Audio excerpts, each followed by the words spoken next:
wa asraril qadari wa nahwi dzalik. Lan ingin tahu rahasianya takdir. Lu bisa, jenengan iku bisa lewat iku dengan maksud dan tujuan untuk ke situ bisa akan tahu takdir-takdiri Allah terhadap dirinya atau terhadap negara ini, Pak. Makanya muncul paranormal lah, ini dia bisa membaca alam yang akan terjadi itu karena kasaf. Di Kediri kemarin itu, wah, saya memang sempat ditelepon teman-teman, Pak. Mungkin teman-teman memandang saya itu pernah kasus seperti itu ya. Mungkin Gus iki duwe ngelmune ya apa carane ngobong gak roh ngono. Mungkin ngoten. Diteleponi Pak kula Pak, ditawilpuni terus sama teman-teman kepala desa itu. Jawab kula mek situ. Assalamualaikum warahmatullahi wabarakatuh. Alhamdulillahi rabbil alamin wa bihi nasta'inu ala umurid dunya waddin. Asyhadu an la ilaha illallah wa asyhadu anna Muhammadan abduhu wa rasuluh. Allahumma salli wa sallim wa barik alaihi wa ala alihi wa ashabihi ajma'in. Rabbi shrah li sadri wa yassir li amri wa hlul 'uqdatam min lisani yafqahu qawli. Shadaqallahul azim. Amma ba'du. Sudah menjadi ujian si Salik ketika saat Solo Ainul Basirahnya itu dibuka Allah terhadap perkara-perkara gaib makhluk yang ada di dalam maqam mukasyafah.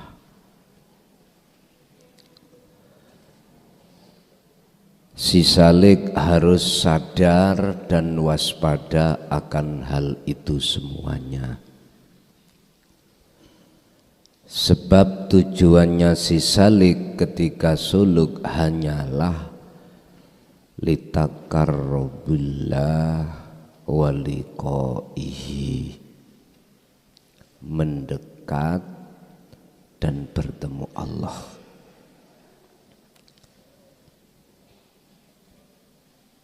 Jikalau Allah membukakan pintu alam mukasyafah, itu bentuk si Salik itu diuji Allah. Laksana orang tidur bermimpi, sehingga muncul beberapa gambar-gambar yang bersifatkan gaibnya makhluk, termasuk di dalamnya adalah ditemukanlah jenengan dengan para malaikah, para nabi, para rasul, kekasih Allah, alam surga, alam neraka. Bahkan dibukakanlah ngalam yang dimaksud Lauhil Mahfud, tempat semua buku catatan umat manusia. Hal itu terkadang Allah membuka itu tidak hanya di saat si Salik itu khalwat secara khusus, enggak. Kadang-kadang itu Allah buka di saat jenengan bermuhaddatsah atau jagongan atau nemani tamu atau diajak konsultasi seseorang, kasafnya dibuka sehingga Beliau ikut tahu apa yang ada rahasia di dalam hati seseorang.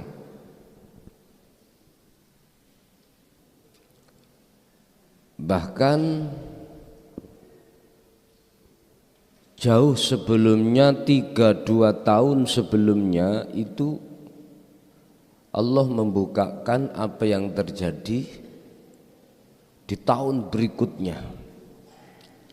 Kadang-kadang begitu. Seperti halnya kejadian pada saat ini yang berskala nasional yang terjadi di Indonesia, masyarakat sama berdemo sehingga menimbulkan beberapa korban baik nyawa ataupun material. Bahkan ini miturut kabar yang terakhir skala internasional, Pak, tidak hanya nasional. Tidak hanya berbentuk peperangan seperti di Timur Tengah, tetapi ini antara warga masyarakat dengan instansi terkait. Ini kadang dibuka 1 tahun 2 tahun sebelumnya itu Allah sudah kasih tahu gitu itu. Duh. Ketika si Salik menemukan hal-hal yang seperti ini, waspadalah, karena ini ujian.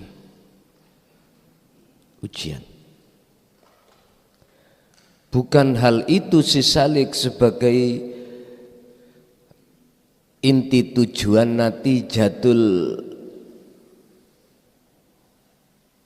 pungkasan dari istiqomah, bukan itu. Bukan karomah yang jenengan si Salik yang jenengan raih atau yang Anda tuju, bukan. Terus bagaimana cara untuk hati jenengan iku mengambil satu kewaspadaan?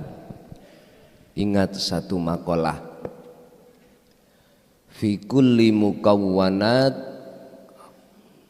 khafiyun ay hayyun wa huwa wujudullah.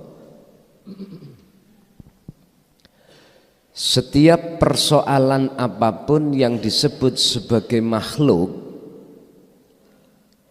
di balik itu semuanya ada sang yang berperan. Itulah hidup. Kalau kita memandang sang yang berperan, jangan memandang dan membedakan antara buruk dan baik. Jangan. Itu sudah menjadi jodoh. Di mana ada senang, mesti ada susah. Di mana ada buruk, pasti ada baik. Ada laki, ada perempuan. Berjodoh. Dan di antara keduanya ini hanya Allah Al-Haq wahdahu. Ini bagi hati yang sudah mengesahkan Allah. Tapi bagi hati kita yang belum mengesahkan Allah, enggak bisa, Pak. Pasti ada perbedaan. Pasti membedakan. Jikalau baik datangnya dari Tuhanmu, jikalau jelek dari nafsumu sendiri. Jadi enggak bisa melihat hidup di dalamnya itu. Ingat, Allah mengutus utusannya yang disebut malaikah.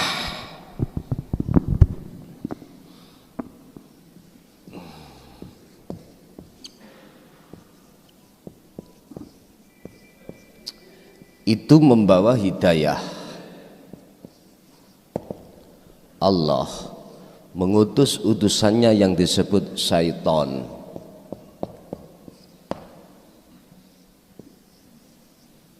Yang tujuannya adalah menyesatkan. Loh, keduanya itu yang utus Allah. Ini bagi yang sudah esa loh ya. Kalau kita memandang dua makhluk kiri dan kanan, pasti ada bedanya, Pak. Ada perbedaan.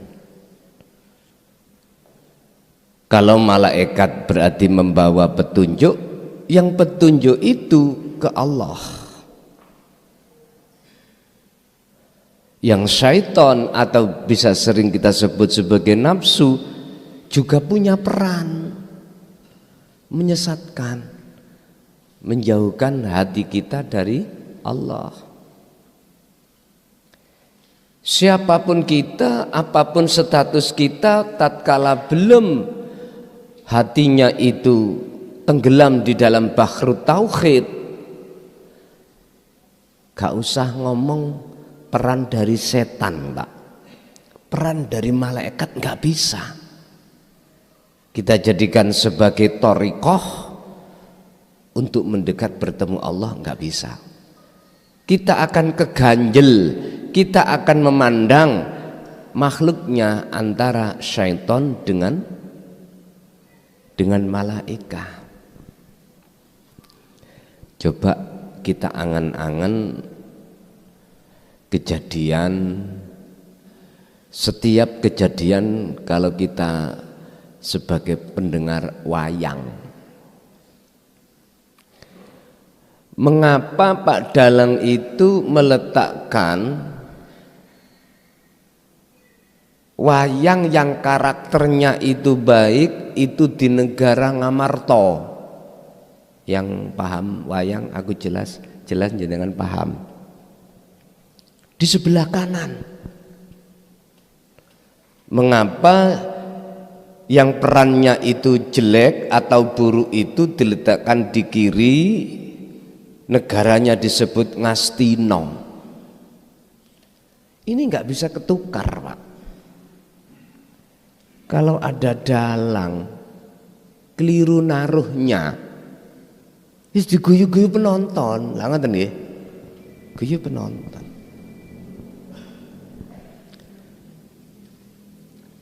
Awal yang namanya golongan kanan jatuhnya ya sakit-sakit saja,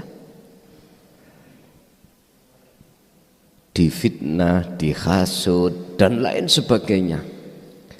Menangnya golongan kanan itu kalau sudah tutup cerita, mau tutup cerita itu baru. Bapak Ibu, kalau sudah selesai semuanya masuk mana? Kotak ya, masuk kotak. Kita sebagai penonton mesti membedakan. Karena apa? Karena hati kita keganjel dua makhluk antara syaitan dengan malaikat. Contoh, bukti. Kalau kita jalan lewat malaikat itu juga nggak bisa, terganjal oleh makhluk malaikat. Secara jasmaniah kita al-imtithalul awamir, menjalankan perintah secara jasmaniah. Oke, contoh sholat. Bisakah hati bertemu Allah? Nggak bisa. Karena keganjel, terhalang oleh makhluk niki. Terlepas daripada makhluk malaikat, ketutuplah kita hati kita dengan makhluk yang disebut surga atau pahala. Terhalang ini. Apalagi kita disuruh untuk lewat perannya iblis, setan, nggak bisa, Pak. Wong malaikat yang nggak bisa kok. Artinya ketika kita bertorikoh, berjalan di torikoh, perkara yang baik, ibadah murni, taat katakanlah, itu enggak bisa, apalagi lewat jalan maksiat, enggak bisa. Tandanya bagaimana? Gini, ketika kita lewat jalan baik, taat, kita terhalang oleh makhluk itu. Akhirnya kita merasa bagus. Terus ada orang yang tidak melakukan bagus, kita anggap dia itu orang jelek. Otomatis bagus sholat kita. Ada anak kecil rame, atau di depan rumah itu ada pengamen. Kita dengar waktu sholat itu pengamen itu menyanyi. Kok ya ketepatan lagunya itu nyindir kita.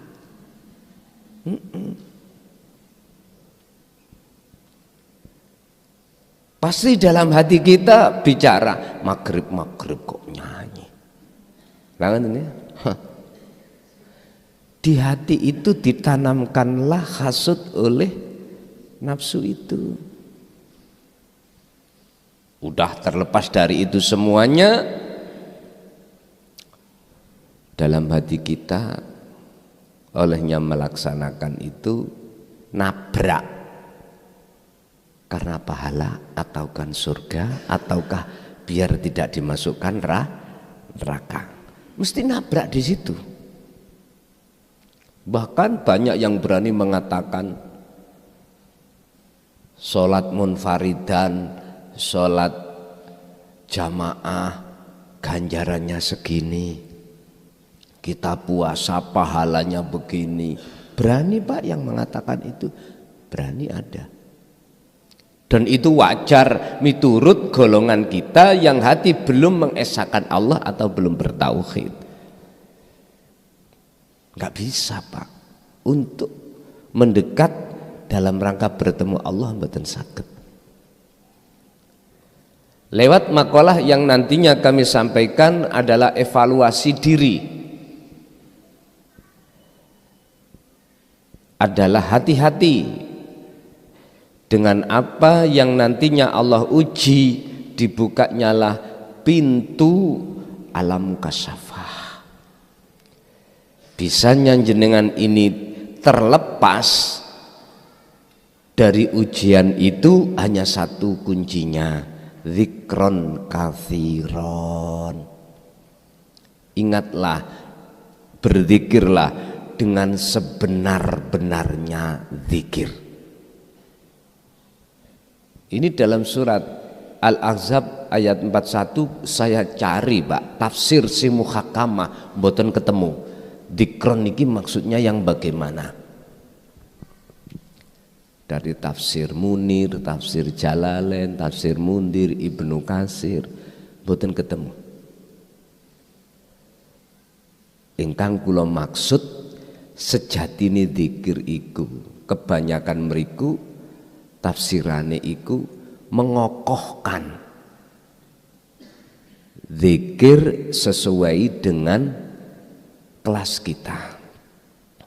Misalnya kelas kita syariat ya jari, kelas kita sudah thariqah siri. Di situ ternyata ini akan ketemu maksud yang sebenarnya zikron ini. Sing dimaksud sejatine dzikir, sebetul-betulnya dzikir itu bila suwarin wa kalamin wa ismin. Penjelasannya di situ.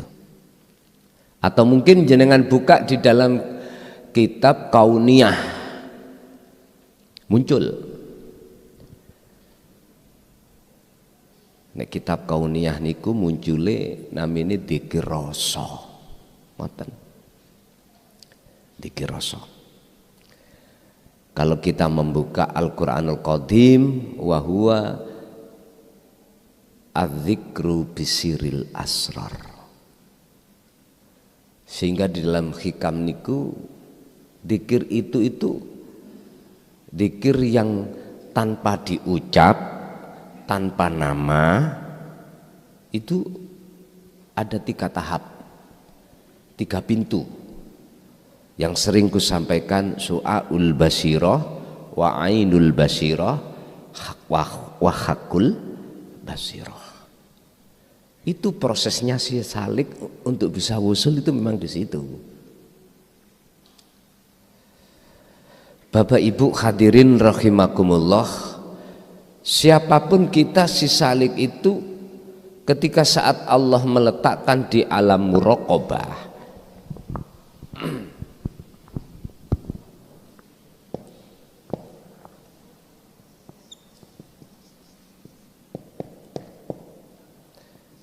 ini dalam hati kita masih banyak penyakitnya, Pak.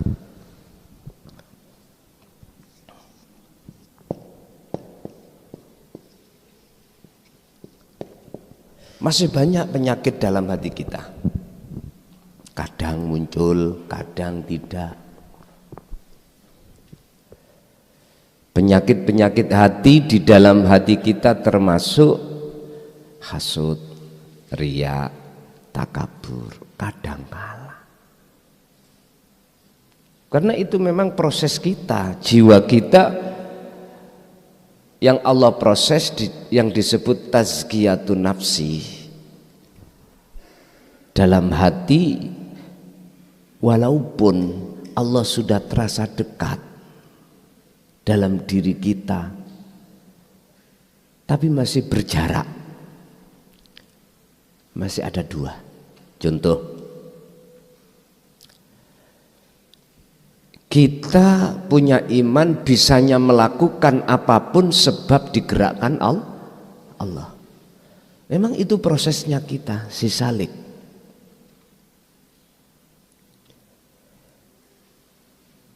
Bagaimana makalah yang akan kita bahas itu nanti khusus bagi kita yang masih di muraqabah, khusus. Bagaimana jiwa itu ketika Allah sucikan itu bisa lekas ke alam fana, berikutnya ke alam makrifat. Jadi kita menurut makalah itu fokus untuk mengkaji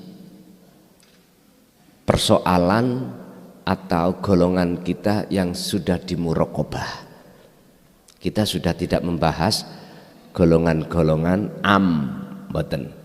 Ini khusus golongan muraqabah, berarti golongan kita yang sudah diizini Allah membawa akses miftahul hayah, kuncinya hidup, yaitu dzikir sirul asrar. Qala musannifu rahimahullah, faslun utawi iki fasal iku nurut iku taskhihun nafsi, koreksi diri. Nafsi maksudnya itu adalah hati, ngoreksi hati kita. Mengapa harus dikoreksi? Karena hati kita masih ada penyakitnya, masih ada penyakitnya. Sekalipun ini muraqabah dalam hati sampean kali kula niki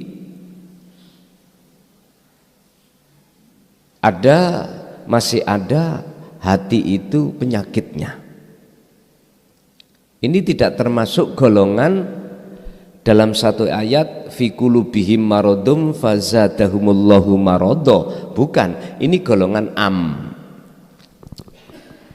golongan kita itu golongan muraqabah yang ingin mendekat dan bertemu Allah. Tasawufuka utawi kepinginan iroh ilama maring opo atau mendapatkan opo batona kang samar apa ma fika ing dalem ati sira bayane ma minal guyubi saking pira-pira celone ati.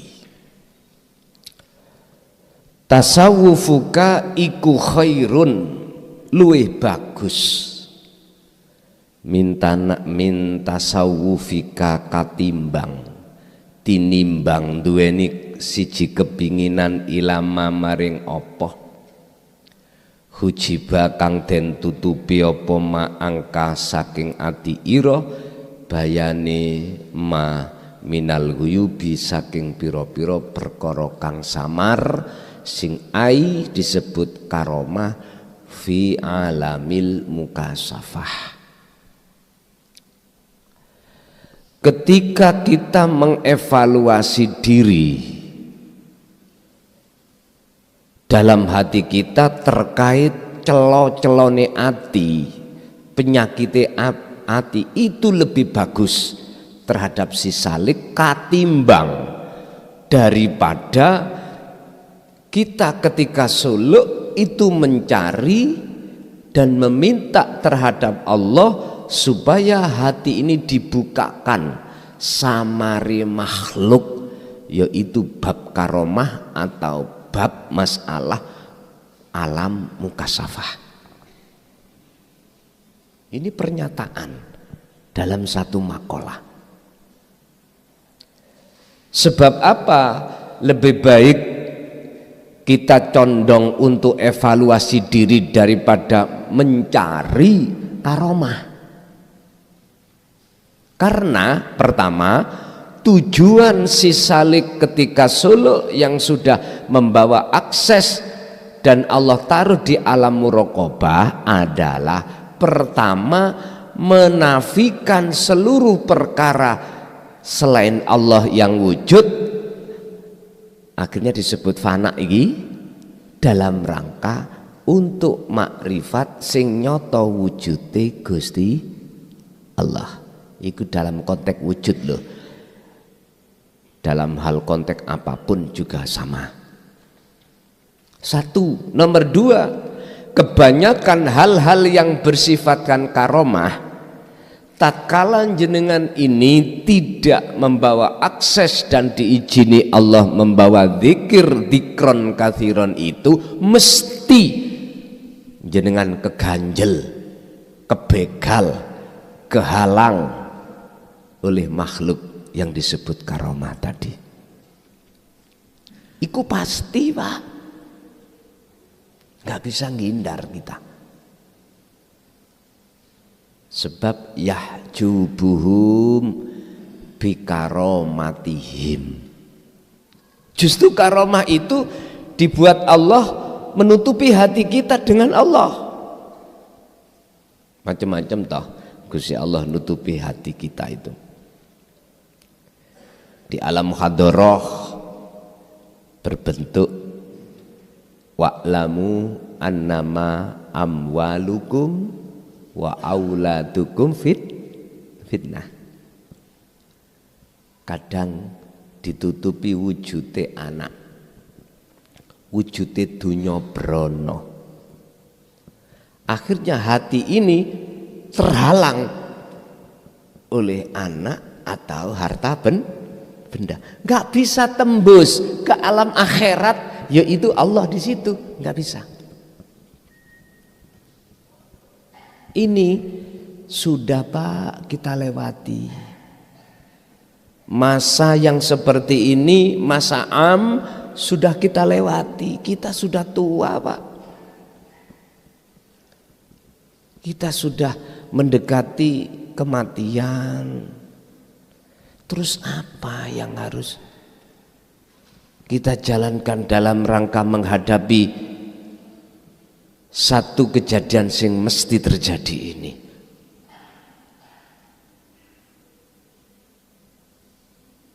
Kalau kita mau hati kita tafakur, gelem mikir-mikir Pak, hati loh ya. Dengan cara begitu munculnya satu kesadaran hati kita pada Allah.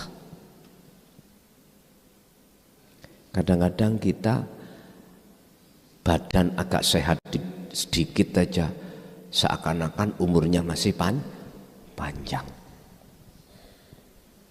Kadang-kadang kita ekonomi lagi mumbul didik alah koyo aman.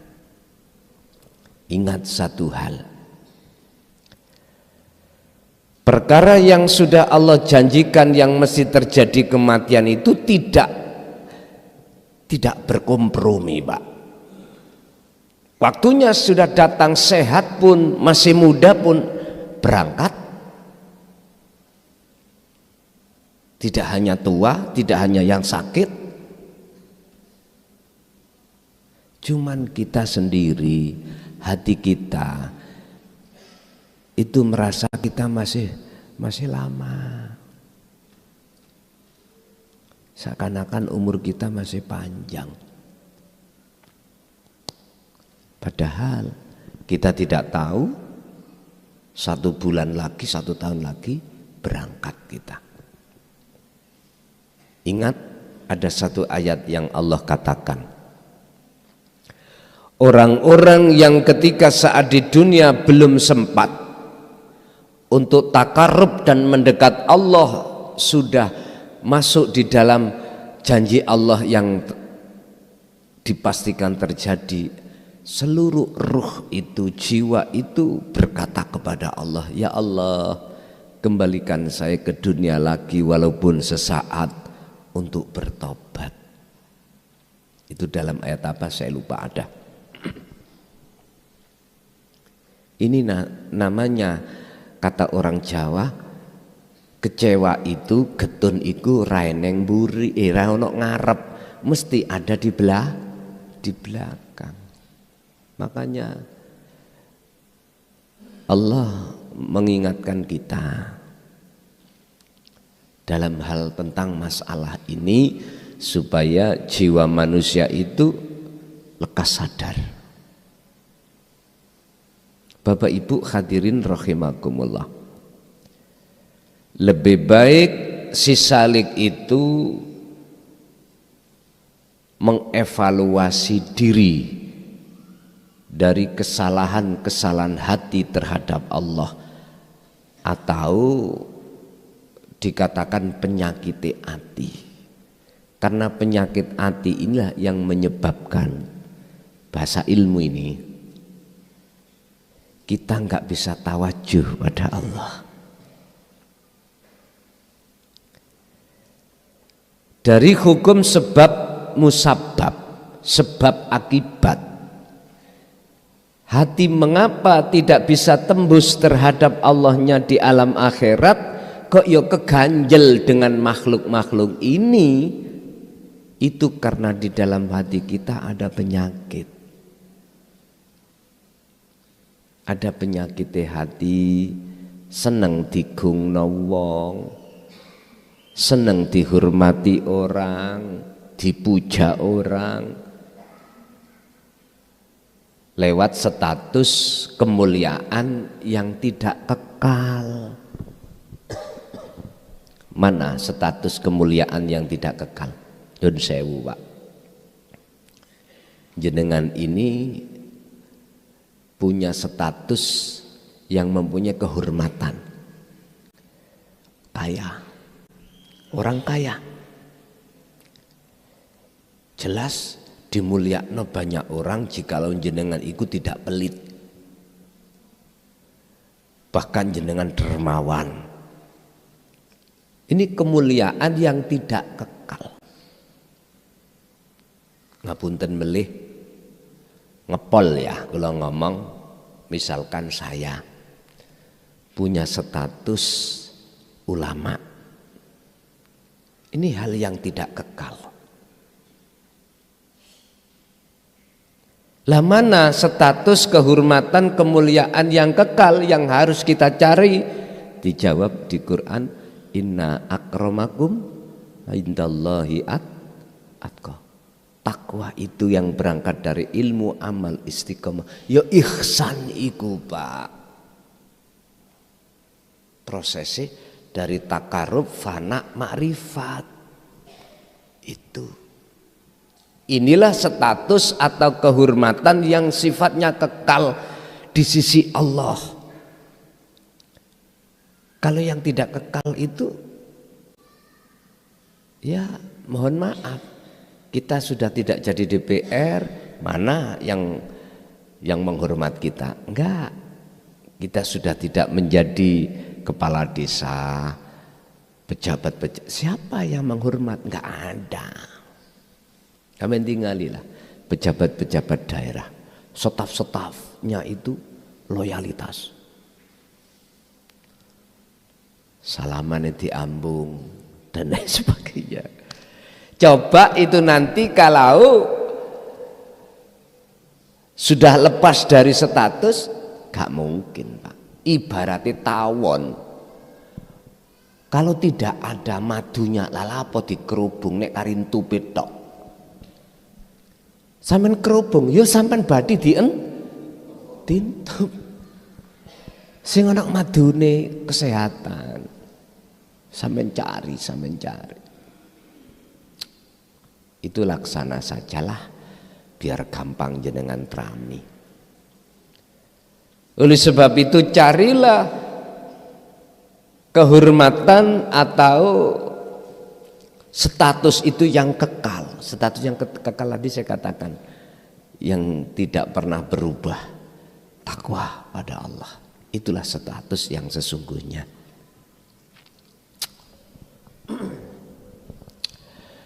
Sa'yuka utawi usahamu, usaha siroh fi ma'rifatil ghuyubi ing dalem oleh ngerteni piro-piro kesalane ati albaqiyati kang wis terjadi fika ing dalem ati sira iku khairun luweh apik min sa'yika katimbang usahamu fi ma'rifatil ghaibi ing dalem mengetahui alam sing samar, yaitu alam gaib makhluk. Lebih baik hatimu evaluasi diri daripada hatimu kepingin ketemu malaikat. Wis ngono wis. Yang bagi sayuk jalis saliki kedue wong sing suluk, berarti ya niki jenengan muraqabah iki atau dikatakan sairin, orang yang hatinya jiwanya mengadakan perjalanan mendekat dan bertemu Allah, itu disebut salik. Apa ayata kharrah oleh resik-resik sapa salik ma ing apa fi nafsi kang ana ing dalem atine salik. Bayane minal ghuyubi saking pira-pira celone ati. Sudah selayaknya lah bagi seorang salik itu repot membersihkan penyakitnya hati yang ada di dalam hati. Wala yaksidu lan ojo duweni tujuan sira salik ma'rifatal ghaibi ing mengetahui piro-piro alam ghaib. Alam ghaib huwa ya ladiku hawa syahawati sahwaniyati, iku perkara sing dadi kepentingane nafsu. Janganlah ada di dalam hatimu itu ada satu maksud dan tujuan untuk mengetahui alam mukasafah. Sebab tujuan yang seperti ini masih termasuk ada kepentingan hawa nafsu. Mohon maaf loh Pak, saya bukan berarti menyalahkan, enggak, saya koreksi diri. Di lapangan itu Pak, mohon maaf, kalau kita sudah aurat, sudah wirid, terus dunia kita sukses, katanya thariqah kita sudah berhasil.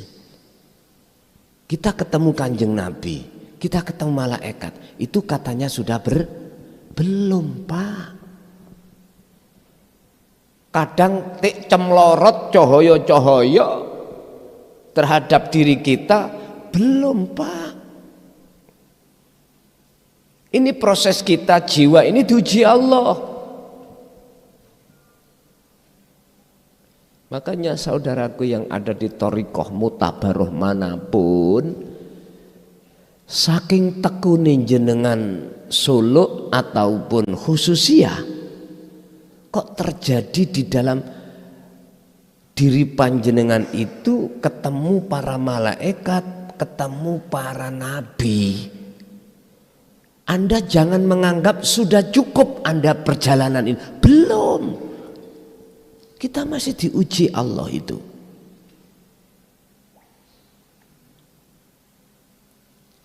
Ngoten niku lak bangga Pak nggih.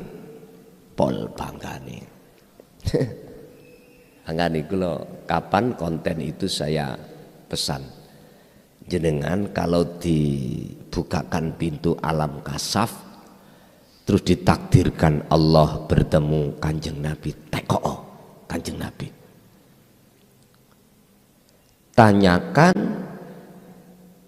legalitas ilmu tauhid yang kami sampaikan itu, apakah Rasulullah dulu itu menyampaikan?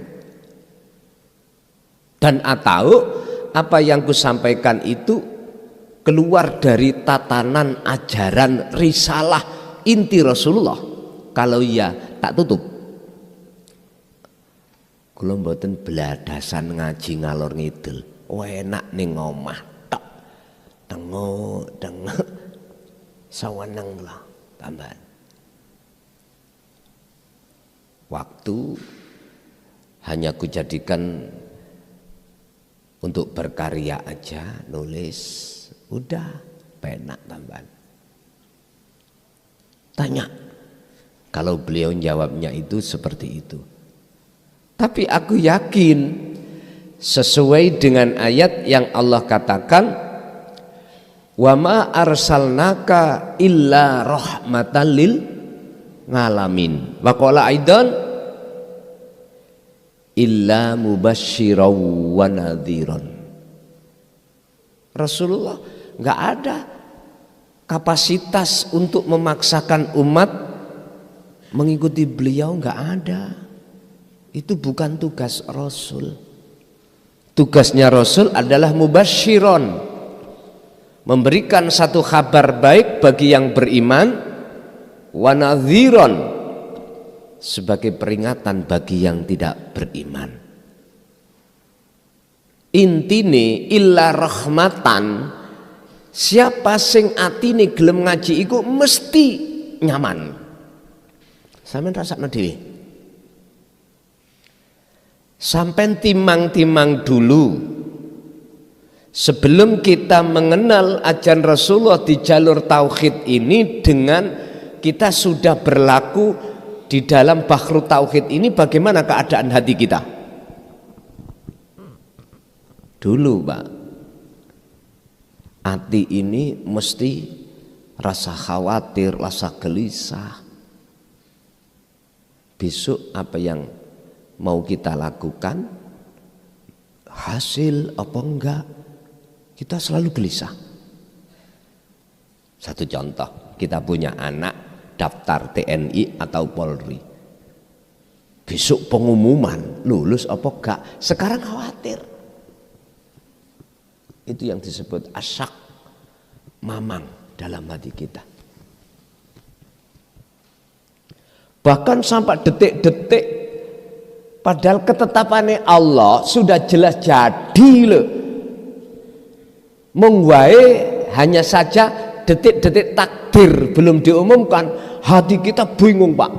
Bingung ngalor ngidul sing golek donga. Lah ngoten nggih.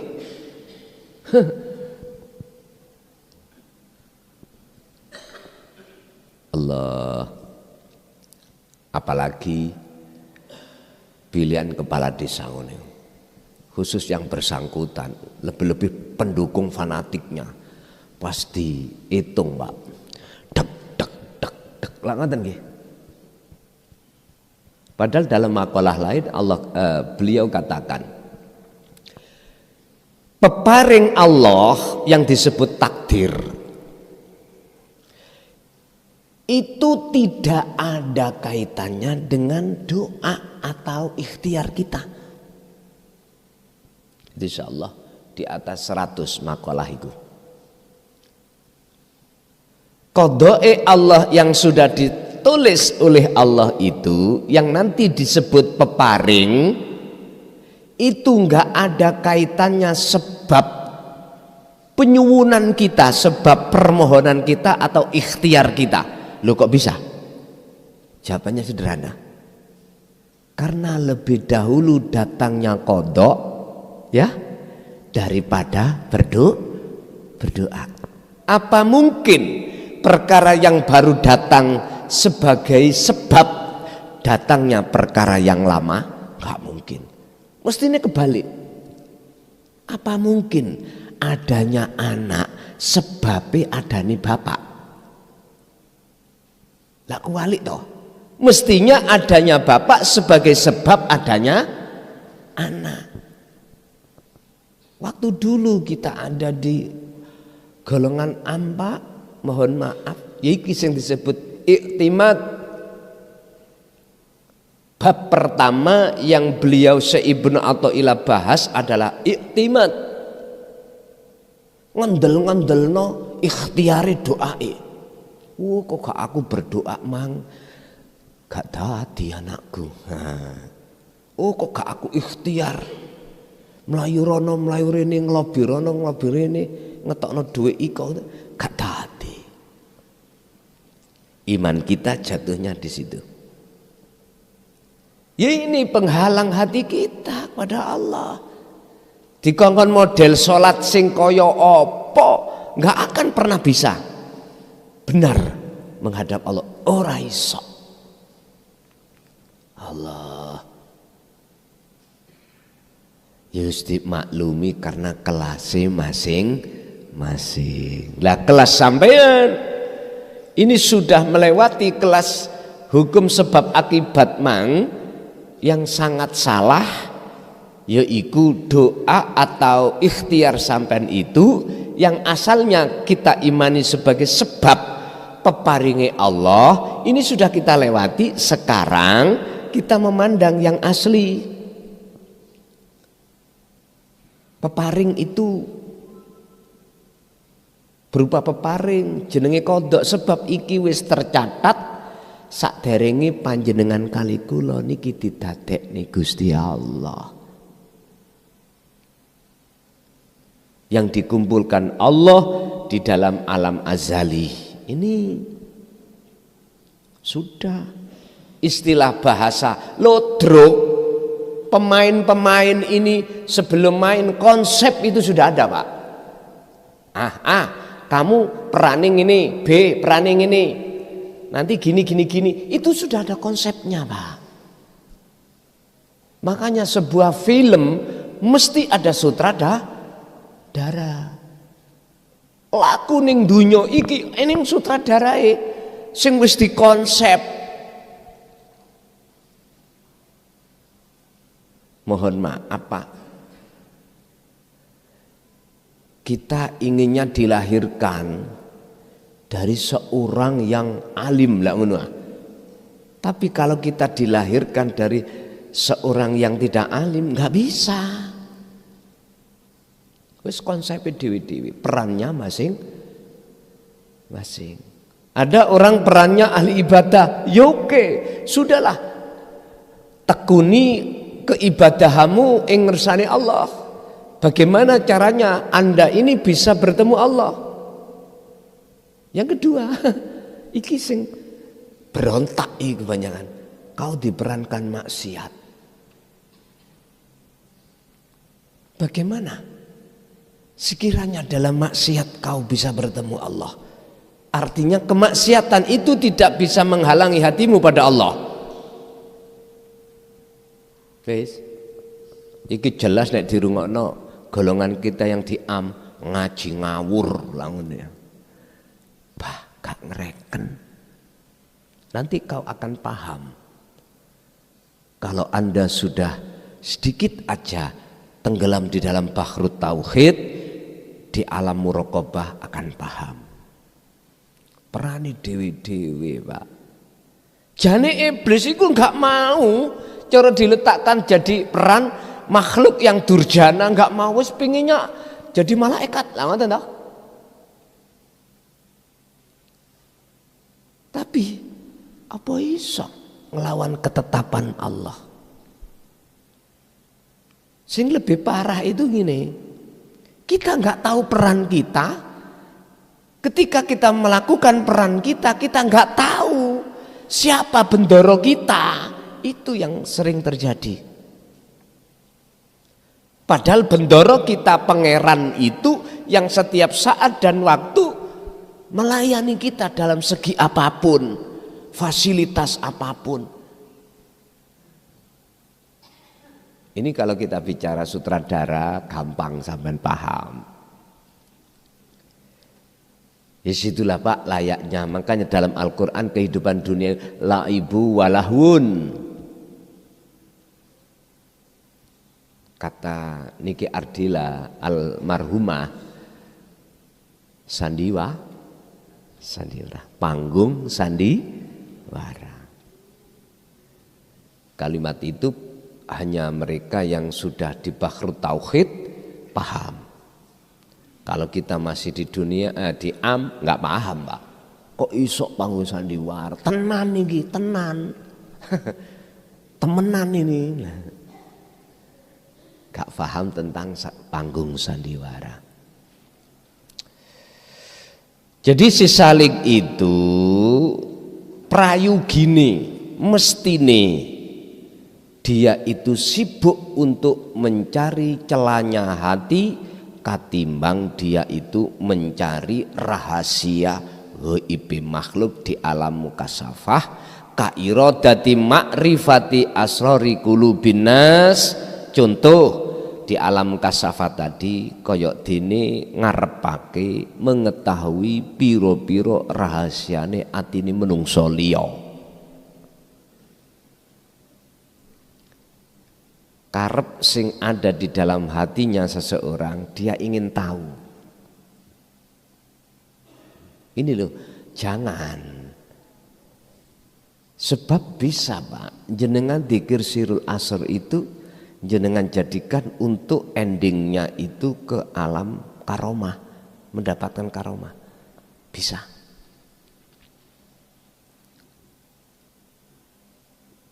Tapi bukan itu tujuannya. Keterangan di dalam dzikir sirul asr adalah pertama su'aul basiroh. Harus selalu senantiasa merasa kehadiran wujuding Allah dalam diri kita. Setelah itu terus dilakukan tanpa mengenal waktu dan tempat ataupun keadaan, maka selanjutnya Allah sudah menganggap bersih hati itu, mesti jiwa itu ditarik ke alam fana. Kalau sudah ditarik ke alam fana, hati sudah tidak ada gambar selain Allah.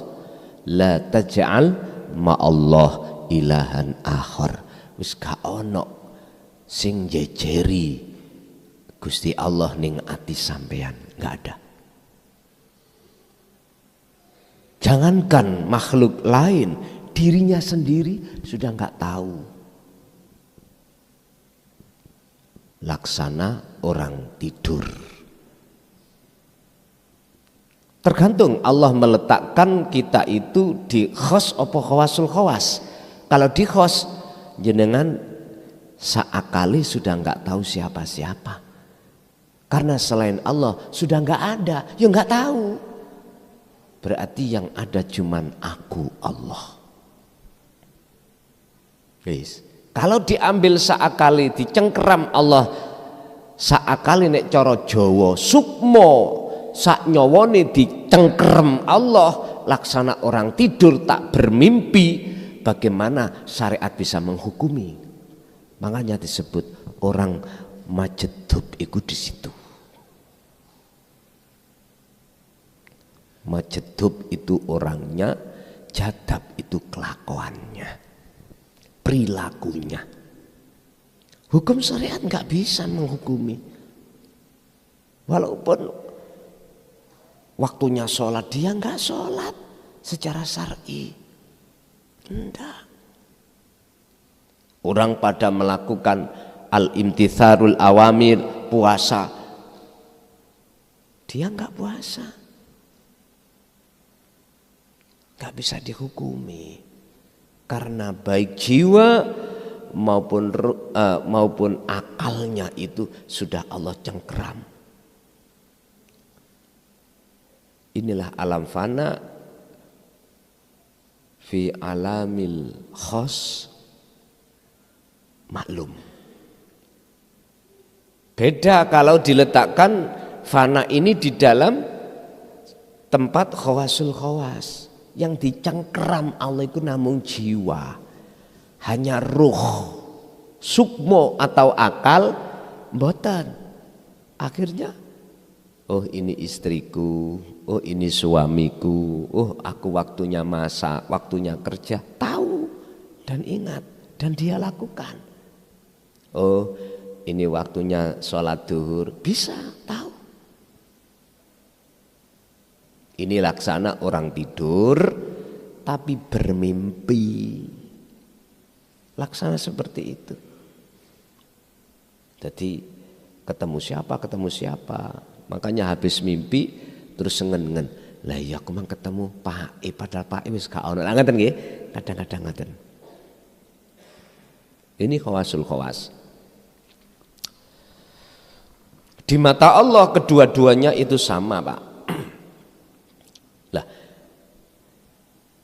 contoh yang tidak boleh ada tujuan yang terbesit dalam hati jenengan, yaitu dalam alam kasaf, yaitu ingin mengetahui rahasia hati seseorang.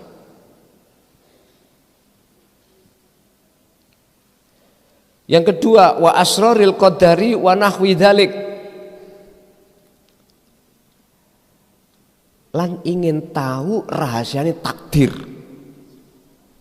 Lu bisa, jenengan itu bisa lewat iku dengan maksud dan tujuan untuk ke situ bisa akan tahu takdir-takdiri Allah terhadap dirinya atau terhadap negara ini, Pak. Makanya muncul paranormal lah, eling ya, ini. Dia bisa membaca alam yang akan terjadi itu karena kasaf.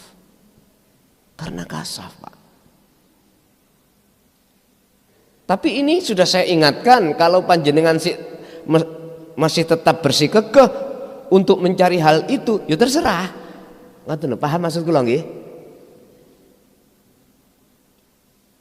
Wa nahwi dzalik, atau mencari yang sepadani atau seperti itu. Sing sederajat seperti itu. Misalnya jenengan dalam aurat itu pengen kaya, itu berarti sederajatnya sama dengan ingin mengetahui rahasia-rahasia hati seseorang. Ingin tahu bagaimana ya bapak iki yang sudah tidak ada, termasuk ahli azab atau ahli rahmat. Lah ngoten nggih. Satu sisi kalau kita lihat lah, baik Pak gini ku, baik. Khusus bagi si salik, jangan lakukan itu. Jikalau suatu saat Allah buka, beda Pak dengan apa yang kita terima itu atas dasar meminta dan tidak, itu beda. Sama halnya jenengan memberikan sesuatu pada orang lain, dasari minta dengan gak minta bagaimana? Mungkin sampai di perapatan itu ada pengamen utama, terus nengoni laci mobil sampai ada uang eketan, atusan, eketan, terus 20-an, 10-an, 5.000-an, 1.000-an. Sing sampean pundhut sing apa?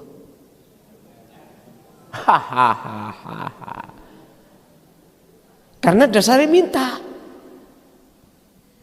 Coba kalau seseorang tidak minta, memang dia itu duduk aja di perapatan, nggak minta apa, nggak menawarkan apa, terus kondisi jasmani yang memprihatinkan.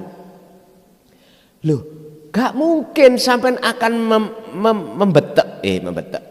mengambil yang ribuan, nggak mungkin, minimal 10, karena ada 20-an, ada eketan, ada atusan. Bisa jadi eketan diuncalke, Pak, damel sarapan. Itu karena dia nggak minta. Sama dengan Allah seperti itu. Anggitmu Gusti Allah iku mboten anu tah, grisin tah. Pantawi sampe jaluki iku. Padahal Gusti Allah iku ngomong dawuh, heta. Dia ada sesuatu yang tidak ternilai sudah saya berikan setiap saat dan waktu. Itu nafas. Dia nggak sadari kalau dari saya mintanya yang lain. Pak nyun sewu tak betah-betani ya iku lho nggih. Tak mentalakni nggih. Gusti Allah ngene gregeten. Tapi kita nggak merasa. Karena punya dasar. Punya dalil, punya hujah. Ud'uni, ya ini kata perintah toh.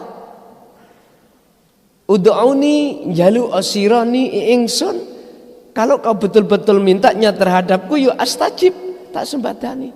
Kita itu Pak, berbicara masalah doa, mesti bahas hasilnya. Boten bahas bagaimana perjalanan doa yang benar. Ini, padahal ayatnya sudah tahu. Di situ ada ya mutakalim, artinya wajib terlebih dahulu jenengan bertemu Allah sebelum mengucapkan permintaan. Kira-kira saged ta? Basa ketemu Gusti Allah, Gusti aku durung rabi. Mboten saged. Sebab kedorong nikmati manisnya sampai bertemu Allah itulah lainnya dilupakan Allah.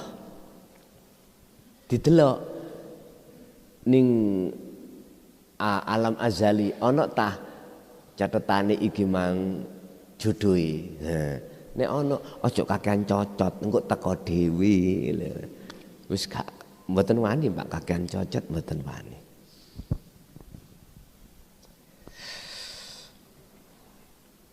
Fa inna dzalika mongko sak temene mengkono-mengkono duwe keinginan ingin mengetahui alam kasafah iku yuhillu bi ubudiyatika lillahi ta'ala. Iku ndadekno celone ubudiyah sampean kumawula jenengan datang Allah. Artinya apa? Batale Solo itu ada di situ. Nah, batale celone ubudiyah kita menghadap kita pada Allah di situ Pak. Terus oleh apa? Mboten manfaati, masalah iku gak kekal. Sing kekal iku urip iku. Lah apa golek sing ora kekal. Makanya di sini dikatakan yuhillu yaiku boleh ndadekno celone laku ati sampean dalam rangka masuk di alam fana dan alam makrifat. Makanya prei sing sadurunge durung paham nduru keinginan kaya ngono prei. Kala dawuh sapa al arifu wong sing arif, wong sing sudah mencapai tingkatan makrifat pada Allah. Kun dadiya sira Abdallahi ing kawulane Allah muridan kang duweni karep lil istiqomati, maksudnya adalah untuk mencapai memaksimalkan istiqomah. Jadi gak mengenal waktu dan tempat, ilmu amal istiqomah terus. Jadi wis nggak ada pengharapan sampean iku untuk menjadi orang yang apa diterangkan di dalam alam kasab mboten cuman siji, mendekat dan bertemu Allah. Al istiqomatu utawi kang maksude istiqomah maknaha kang utawi iku maknaha utawi maknane istiqomah iku as-sabatu alal ubudiyah, tetepe kumawula sing bener, wa adamu taghyiril i'tiqadi wal imani billah wa uluhiyati,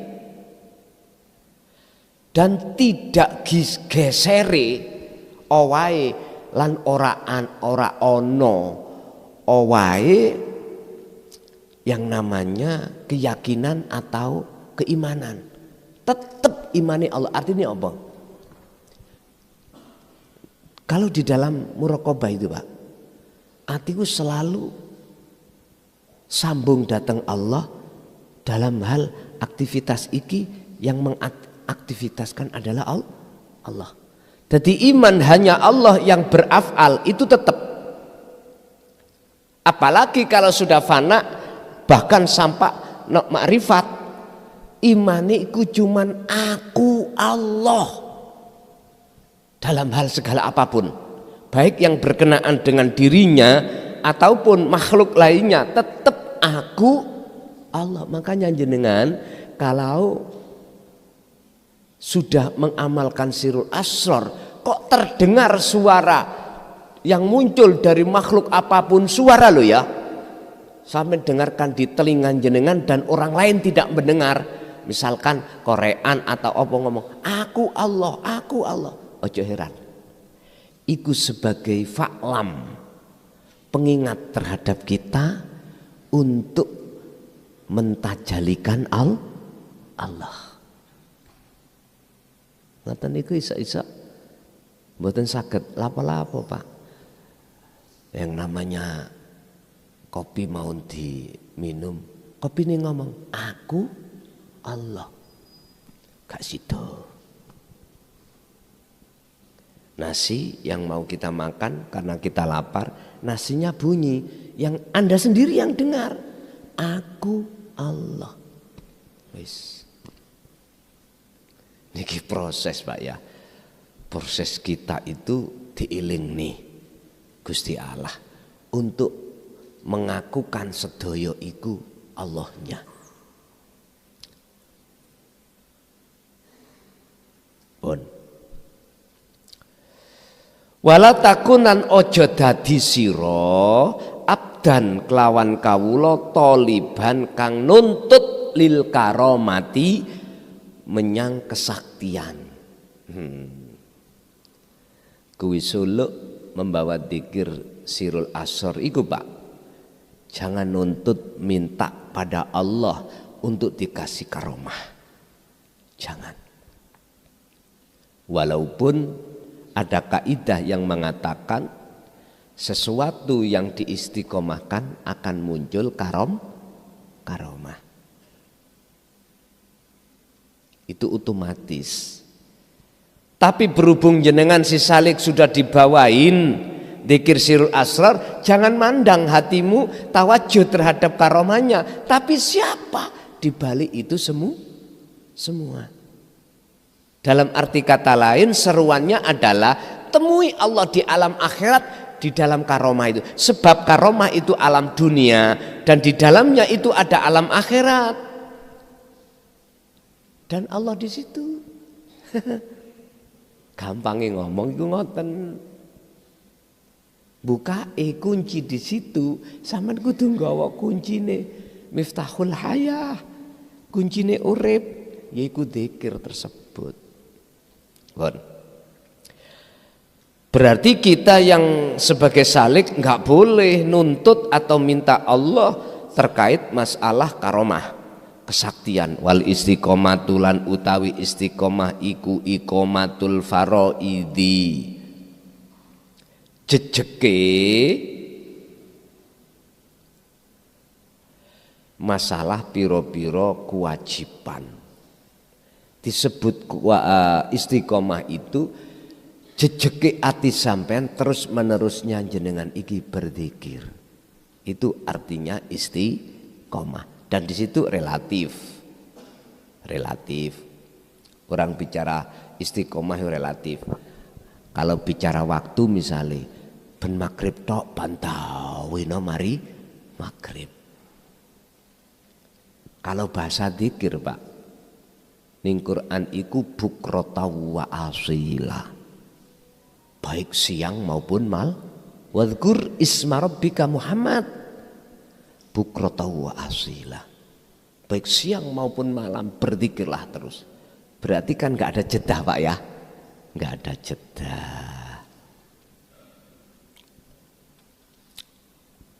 Wal karomatu lan utawi, sedangkan yang disebut sebagai karomah iku tolabul manzilati, nuntut nanggone panggonan atau kedudukan, iku namanya karomah. Sampai kali kula nek ada tujuan karomah berarti nuntut nang Allah dijadikan orang yang berkedudukan. Gini kilih sing kula maksud, kehormatan pangkat yang tidak kekal. Di sisi lain ada yang kekal, ngapain kita mencari yang tidak kekal? Ngoten logikane. Wal karomatu wal manzilatu allati yu'tiha, utawi karomah dan kedudukan allati kang yu'tiha kang maringi ha ing karone sapa Allahu Gusti Allah lil wali maring kekasih Allah, iku hiya utawi karone utawa peparing iku natijatul istiqomati, iku mentoke istiqomah. Bagi kekasih Allah yang sudah memperhatikan seruan Allah, bentuk seruannya Allah adalah jangan pernah kau menuntut dan mencari ingin tahu apa kedudukan yang ada di alam mukasafah. Cukup bagimu he salik ketika suluk untuk merapat, mendekat dan bertemu Allah. Urusan yang namanya karomah itu sebagai natijah secara fisik mungguh menungso itu diparingke apa enggak urusannya Gusti Allah. Para kekasih Allah ini loh, kalau diterangkan Allah di dalam surat Yunus, cirinya tidak ada di natijatul karomah, enggak. Sampeyan tingali surat Yunus 6263. Ala inna auliya Allah la khaufun alaihim walahum yahzanun. Itulah alladzina amanu wa kanu yattaqun. Cirinya kekasih Allah itulah khaufun alaihim walahum yahzanun. Enggak ada rasa khawatir atau gelisah apa yang akan terjadi, karena dirinya sudah tidak memandang selain Allah, karena selain Allah sudah tidak bisa dipandang miturut ainul basirohnya, karena sudah tidak wujud.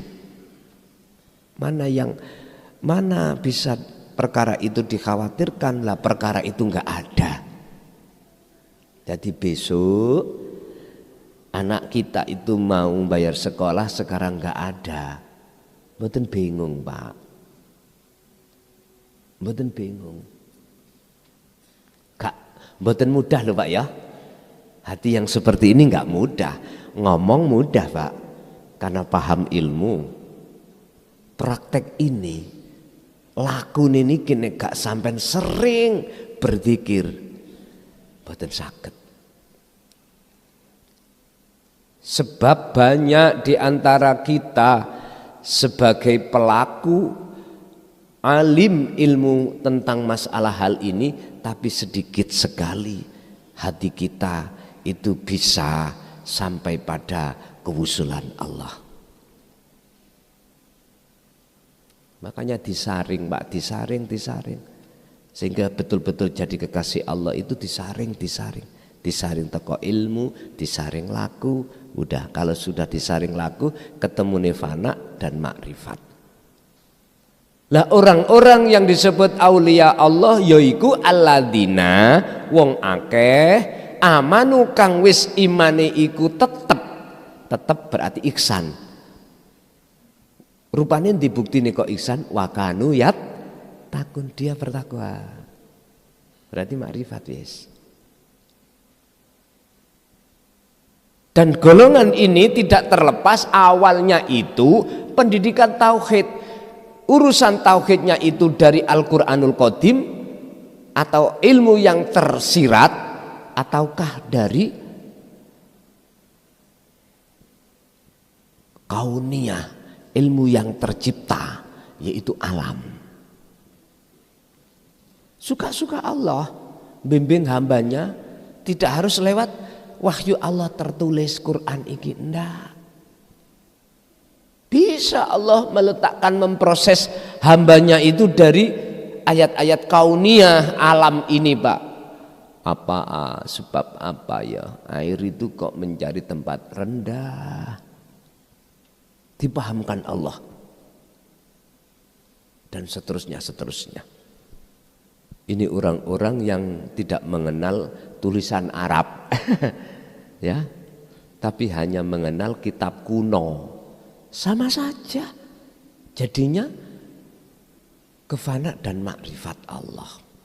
Makanya dulur saya yang ada di Kejawen, jangan takut salah jenengan.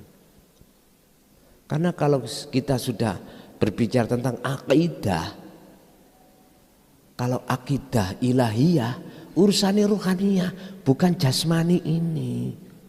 Kalau akidah jasmani ini macam-macam, ikut mazhab siapa, Imam Syafi'i, Hambali, Maliki, Hanafi, terserah.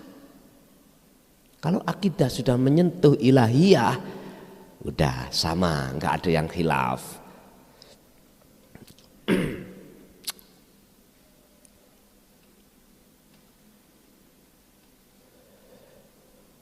Wa qudratihi wa hikmatihi.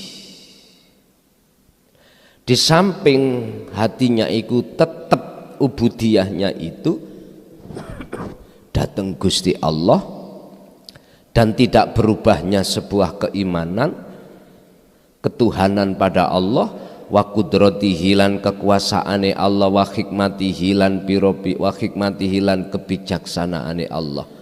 Sawaun padha uga fisihati awil marad.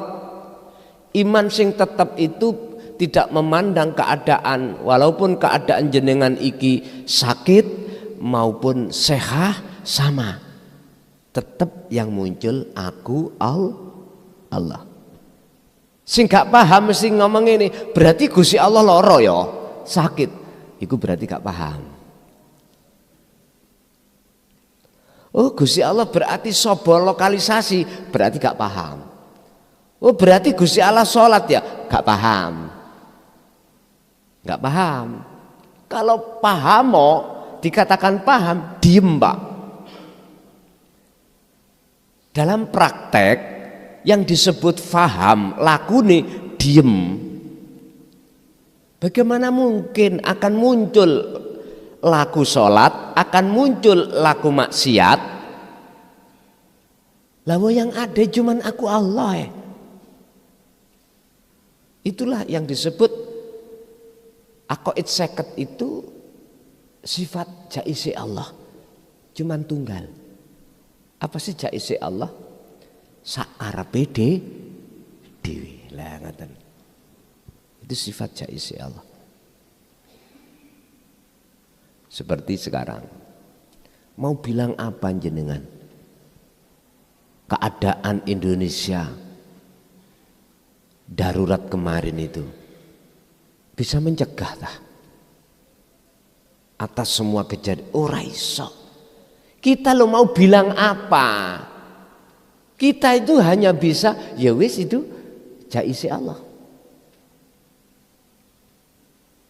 Di Kediri kemarin itu, wah, saya memang sempat ditelepon teman-teman Pak. Mungkin teman-teman memandang saya itu pernah kasus seperti itu ya. Mungkin Gus iki duwe ngelmune ya apa carane ngobong gak roh ngono. Mungkin ngoten. Ditilpuni Pak kula Pak, ditawilpuni terus sama teman-teman kepala desa itu. Jawab kula mek situ, aku repot ngelayani masyarakatku. Ngoten. Itu bukan berarti saya tidak setuju loh, ndak loh ya. Ampun salah paham sampean. Kula namung wis apa sifat jaise Allah mek ngoten tok.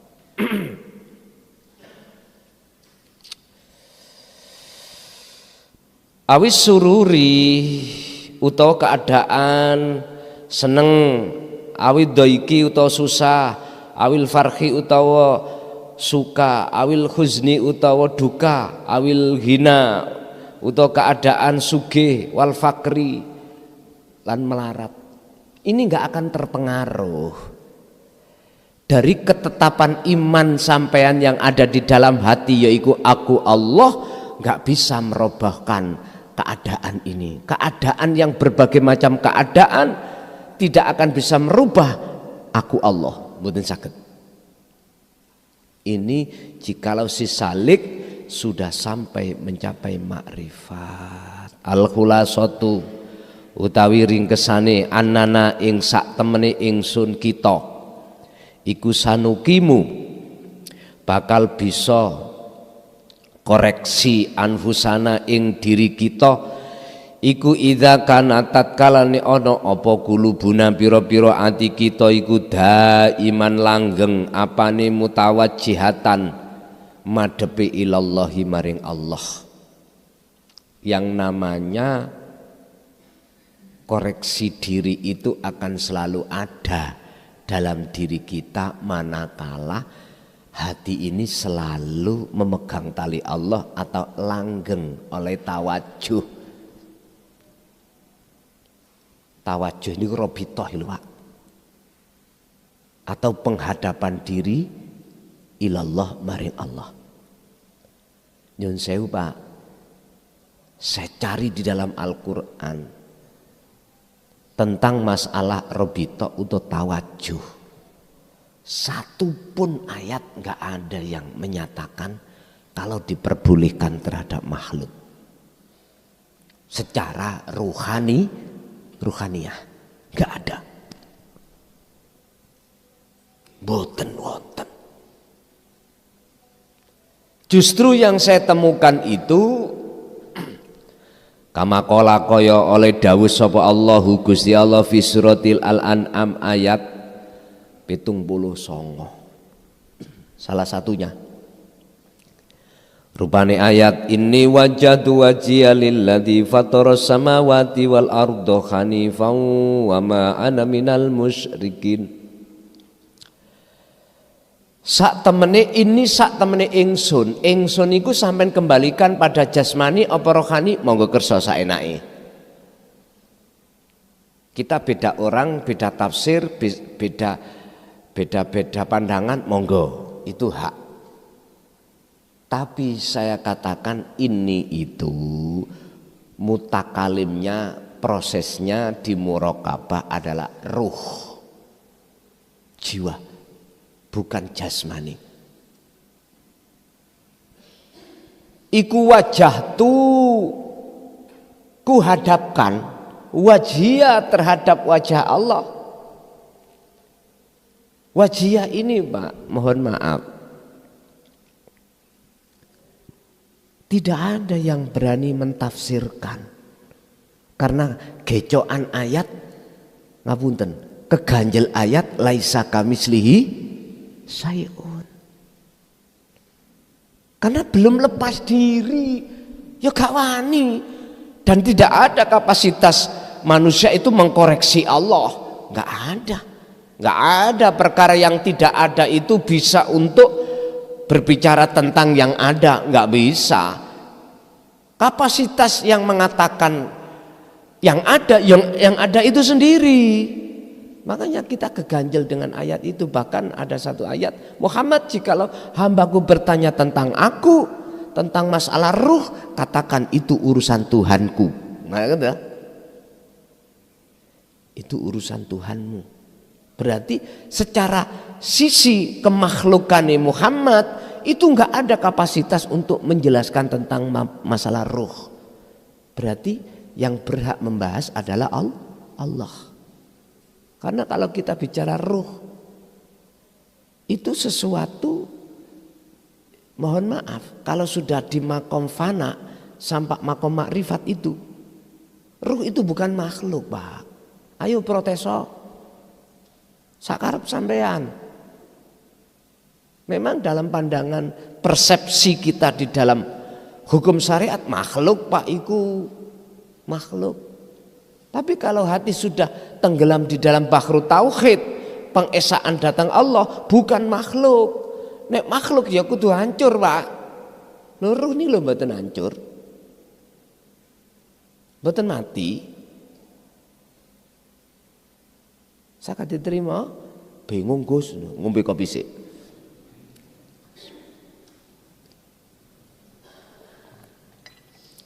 Bapak Ibu hadirin rahimakumullah. Nanti kita akan dipahamkan Allah tersendiri ketika saat jenengan ini sudah di titik nol, fana, makrifat sudah.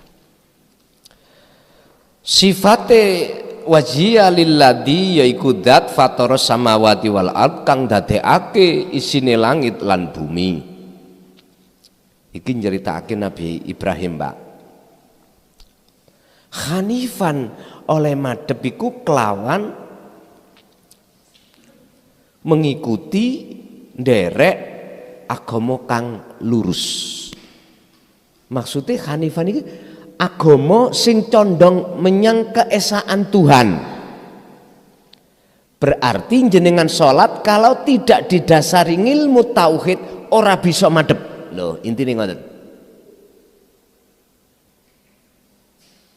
Kalau tawajuhnya ruhmu itu hanya pada wajhiyah, maka wama ana minal musyrikin. Inilah yang disebut golongan yang sudah tidak lagi menyekutukan Allah. Bahasa sholat, jenengan tidak musyrik lagi kalau jenengan itu ruhaniyah sudah menghadap wajah Allah. Kalau dikatakan menghadap wajah Allah, berarti jenengan iki ning makom makrifat. Kalau jenengan sudah di makom makrifat, berarti yang menghadap bukan kita sebagai makhluk, tapi dirinya Allah sendiri. Itu maksudnya inti ajaran sangkan paraning dumadi yaitu manunggaling kawula Gusti, mengesahkan pada Allah di dalam alam rububiyah Allah. Lho ngoten niki.